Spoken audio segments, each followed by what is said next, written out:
costs do go in, and we're talking budgets in production, like, do you have any tips for event costs? First of all, I would say that relationships with your catering agents and with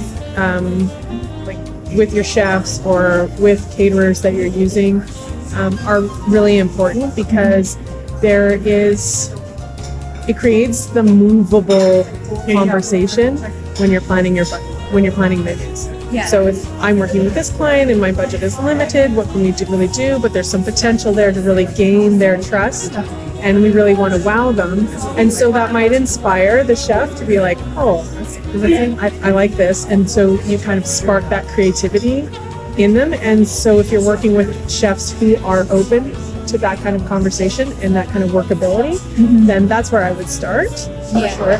And then when you're actually planning it with your clients, or you're thinking about the budget, I know it's about the visions of grandeur and the impactfulness of the room, but lighting can affect the color of the food, and it can change how food looks.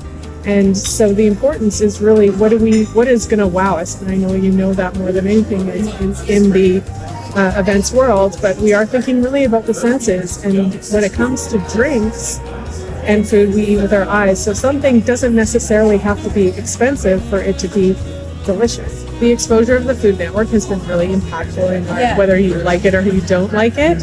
It's created some false sense of chefdom, if you will. Yeah. But that interactive piece, it's about that connection. Yeah. They're feeling involved in it, and so even having the action stations, you're exposed to more flavors, different experiences, maybe multicultural flavors that people are not experiencing, or we're experiencing more because of globalization. And that really causes us to stop and be present to, what is this flavor in the middle of a conversation, right? Yeah. Where do you think Calgary lands on, I guess we'll start with Canada, in the food and beverage scale, Richter scale, I guess, if you would, for being on the scene and on trend, and where people kind of come? Because I've read a few articles lately that Calgary is really putting themselves on the map. Yeah, we are, absolutely. There's definitely more conversation. We have some incredibly talented individuals here. I think that it depends on who you're asking and what they're used to. People who have a baseline experience in restaurants would probably have the opposite opinion, because they would be block restaurant goers.